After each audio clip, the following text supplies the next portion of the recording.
তবুও তারা কৃষিকে ভালোবেসে ফসল ফলায়।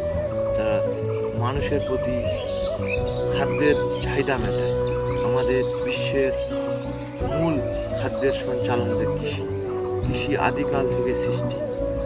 প্রত্যেকটা মানুষের কৃষকের মূল্য দেওয়া দরকার, কিন্তু কৃষকেরা মূল্য পায় না। তারা বিভিন্নভাবে